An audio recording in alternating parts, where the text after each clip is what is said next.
এই king Charles harmony অ্যাওয়ার্ডের হিস্ট্রিতে এই প্রথম বাংলাদেশের একজন নাগরিক এবং সরকার প্রধানকে নমিনি করেছে। He will become the recipient of king Charles harmony award. এটার জন্য উনি লন্ডনে যাবেন। এখন টিউলিপ সিদ্দিকের মাথা খারাপ হওয়ার কারণ কি আপনারা একটু চিন্তা করবেন। হঠাৎ টিউলিপ সিদ্দিকের মাথা খারাপ কেন হলো? বেলা রানী সাহা ওরফে হাসিনা শেখের মাথা খারাপ কেন হয়েছে? কমলা রানী সাহা ওরফে রেহানা শেখের মাথা কেন খারাপ হয়েছে? কয়েকটা কারণে খারাপ হয়েছে। মুজিব ফ্যামিলির পুরা দুর্নীতির ফাইল দুর্নীতি দমন সংস্থা এই মুহূর্তে ইনভেস্টিগেট করছে। আন্তর্জাতিক অপরাধ ট্রাইব্যুনাল এটা ইনভেস্টিগেট করছে। এখন তারা আওয়ামী লীগের সেক্রেটারি আছে না এই মুহূর্তে, ওই যে সচিবালয় ওয়াকার যাদেরকে দিয়ে আন্দোলন করাইছে, তারা সবাই টের পাইছে ডক্টর মোহাম্মদ ইউনূস লন্ডনে যে যাবেন, যাওয়ার আগে উনি 4-5 জন লোকের রিকুইজিশন দিছে যে এই ডকুমেন্ট গুলো আমার কাছে দাও, আমি লন্ডনে যখন যাব আমি গিয়ে এই জিনিসগুলো আমার সাথে যাবে এবং এই লোকগুলো আমার সাথে যাবে। লন্ডনে গিয়ে এই বিষয় নিয়ে লন্ডনের রাষ্ট্রীয় ইনভেস্টিগেটরদের সাথে এই তথ্যগুলো শেয়ার করবে। ডক্টর মোহাম্মদ ইউনূস কি করলেন? দুর্নীতি দমন সংস্থার একজন পরিচালক, বাংলাদেশ ব্যাংকের গভর্নর, অর্থ মন্ত্রণালয়ের সচিব এবং এই বিষয়টা নিয়ে যারা ইনভেস্টিগেট করেছে তাদের 2 জনকে সাথে উনি নিয়ে গেছেন, সাথে সবকিছু ডকুমেন্ট। এটা টিউলিপ সিদ্দিক জেনে গেছে, এটা হাসিনা শেখ জেনে গেছে। কে জানাইছে জানেন? ওয়াকার। ওয়াকার হাসিনা শেখকে বলেছে আফা আপনারে তো গাফা বানিয়ে দিব। কেন? সব কাগজপত্র লইয়া ইউনূস মিয়া লন্ডনে যাইতেছে। এখন আপনারা বলবেন আমি কেন ওয়াকারকে দোষ দিতেছি? বাংলাদেশের নিরাপত্তা বিষয় প্রত্যেকটা জায়গায় যারা যেখানে জড়িত তাদের উপরে একটা লোক ছড়ি ঘুরানোর সুযোগ পায়, সেটা হচ্ছে মির্জাফর ওয়াকার। তো মির্জাফর ওয়াকার কোরবানির দিন ডক্টর মোহাম্মদ ইউনূসের পাশ হইয়া সালাম করতে গেলেও মনে মনে চিন্তা করে, হিন্দুদের একটা শ্লোক আছে না, মুমে রাম রাম বগল মে ছুরি। কথাটা কি আপনারা শুনছেন দর্শক বৃন্দ? মুমে রাম রাম অর্থাৎ মুখ দিয়া শুধু কয় রাম রাম, কিন্তু বগলে একটা ছুরি আছে, পিঠে ঢুকায় দিব। এই ওয়াকার হইছে মুমে রাম রাম বগল মে ছুরি। সে একটা তার বউরে হাসিনার বইনেরে লইয়া গেছে, বিশ্বাসঘাতক জেনারেল মুস্তাফিজের মাইয়ারে লইয়া গেছে ডক্টর ইউনূসে ঈদ মোবারক কইতে, কিন্তু সাথে বগলে লইয়া গেছে একটা ছুরি। পরিস্থিতিটা কি জানেন? মির্জাফর ওয়াকারুজ্জামান মনে করছিল যে ডক্টর ইউনূস হইছে ফখরুদ্দিনের মতো। ফখরুদ্দিনরা যেভাবে বাংলাদেশের বিশ্বাসঘাতক মইন কান্দইরা ঘুরাইছে, এখন ওয়াকার চিন্তা করছে আমি ডক্টর ইউনূসের সাথে সেম আচরণ করব। কিন্তু এই বলদের বাচ্চারা একটা জিনিস ভুলা গেছে, ফখরুদ্দিন এক জিনিস, ফখরুদ্দিন ছিল চুয়া আর ডক্টর মোহাম্মদ ইউনূস হয়েছে লায়ন। তাও আবার কোন lion? African lion, white lion. এই লায়নকে এই চুয়ার মতো আচরণ যারা করতে যায়, they are going to lose their hand, ultimately they are going to lose their life.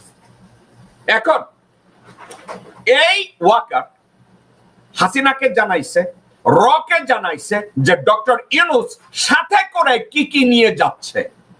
এখন এ ব্যাপারে আরো একজন আছে জড়িত, যে ডক্টর ইউনূস কি কি সাথে নিয়ে যাইতেছে। দর্শকবৃন্দ, কে জড়িত জানেন? General Ferdous, military assistant to the chief adviser. এই হারামখোর, এই সুর, এই প্রস্টিটিউটের বাচ্চা ওয়াকার তাকে ওখানে পাঠাইছে। ডক্টর মোহাম্মদ ইউনূস কি কি করেন, ওনার পেশাবের রং কি, ওনার গুয়ের গন্ধ কি, এটাকে ব্যাখ্যা করে ওয়াকারের কাছে। যেভাবে বেগম খালেদা জিয়ার পাশে বসায় রাখছিল শিমুল বিশ্বাসরে, গোরখোদক আব্বাসের বউরে, খায়রুল কবির খোকনের বউরে, মোহাম্মদ সালাম, এরা বসে ছিল, ডক্টর মোহাম্মদ বেগম খালেদা জিয়া ওখানে বসে কি কি করে এগুলো গণভবনে পৌঁছাবে। আমানুল্লাহ আমান, গোরখোদক আব্বাস, আমির খসরু মাহমুদ চৌধুরী, এরা যেভাবে বসে থাকতো যে বেগম জিয়া কি করে এটাকে তাড়াতাড়ি নিয়ে যাবে। দর্শক বৃন্দ, অনেকে আমাকে বলে জেকব ভাই, এই লোকজনদের ভিতরে কেউ কেউ তো দেখেছি আপনার সাথেও সম্পর্ক ছিল। ভাই ছিল। এদেরকে যদি আমি জিজ্ঞাসা করতাম, কিরে ভাই, আপনাদের নেত্রী দেশের থেকে চিকিৎসার জন্য বিদেশে যাইতে পারে না, তাইলে মোহাম্মদ সালাম কি কইরা 2 দিন পর পর আমেরিকায় যায়? এই গোরখোদক আব্বাস 2 দিন পর পর কেমনে সিঙ্গাপুরে যায়? এই মির্জা ফখরুল সিঙ্গাপুরে যায়, আমেরিকায় যায়, জীবনে প্রথমবার ব্যাংককে গেল। আব্দুল আউয়াল মিন্টু 2 দিন পর পর চিকিৎসার জন্য সিঙ্গাপুরে যায়, লন্ডনে যায়, আমেরিকায় যায়। আমির খসরু মাহমুদ চৌধুরী 2 দিন পর পর লন্ডনে যায়, সিঙ্গাপুরে যায়, আমেরিকায় যায়। শুধু যায় না কে জানেন? বেগম জিয়া, যার চিকিৎসার দরকার ছিল। এরাই ষড়যন্ত্র করেছে। আজকে ভাগ্যের কি নির্মম পরিহাস! টিউলিপ সিদ্দিক টের পেয়েছে ওয়াকারের সৌজন্যে, জেনারেল ফেরদৌসের সৌজন্যে, ডিজিএফআই সৌজন্যে, যে ডক্টর মোহাম্মদ ইউনূস সাথে কি কি ফাইল নিয়ে যাইতেছে এবং তার সাথে কারা কারা যাইতেছে। এখন এটার এফেক্ট কি আপনাদেরকে আমি বলি।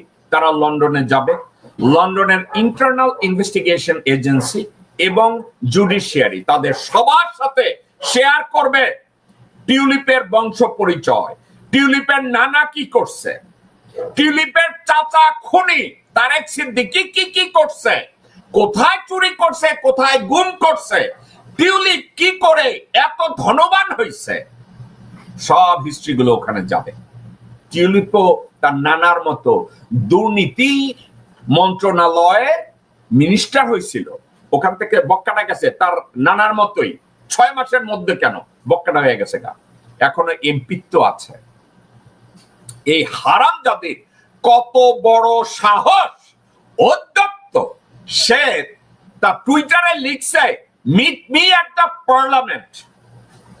হায় রে মাগি, ব্রিটিশ পার্লামেন্ট কি তোর নানার সম্পত্তি, নাকি ব্রিটিশ পার্লামেন্ট তোর মায়ের বেশ্যাগিরি করার সম্পত্তি?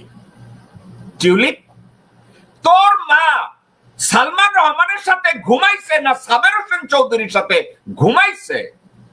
এদের সাথে ঘুমাইয়া লন্ডনের অভিজাত এলাকায় বাড়ি কিনছে। মাগিরে মাগি, তুই কি মনে করছিস তোর মায়ের লগে সাবের হোসেন চৌধুরী ঘুমাইছে অথবা সালমান রহমান ঘুমাইছে, তুই শায়ান রহমানের লগে ঘুমাইছিস? তুই কি মনে করছিস ডক্টর মোহাম্মদ ইউনূসকে তুই সাইজ করে দিবি পার্লামেন্টে? পার্লামেন্ট কি তোর মায়ের বেশ্যাপাড়ার আকড়া নাকি অন্য কিছু? ডক্টর মোহাম্মদ ইউনূস, আমি বলছি, উনি প্রতিশোধ পরায়ণ না। কি করেছে? জাস্ট কমপ্লিটলি ইগনোর করেছে। কারণ কি জানেন? দেশের স্বার্থে, নৈতিক স্বার্থে, ইমানের স্বার্থে ডক্টর মোহাম্মদ ইউনূস এই ইনভেস্টিগেশনের সব কাগজপত্র এবং তথ্যপত্রাদি ব্রিটিশ ইন্টেলিজেন্সের সাথে শেয়ার করবে। এটা যদি শেয়ার করে তাহলে কি হবে? তার এমপিগিরি যাবে। ওখানকার ইন্টারনাল ইনভেস্টিগেশনে সে যদি গিলটি হয়, টিউলিপ সিদ্দিক কোথায় যাবে? হাজতে যাবে।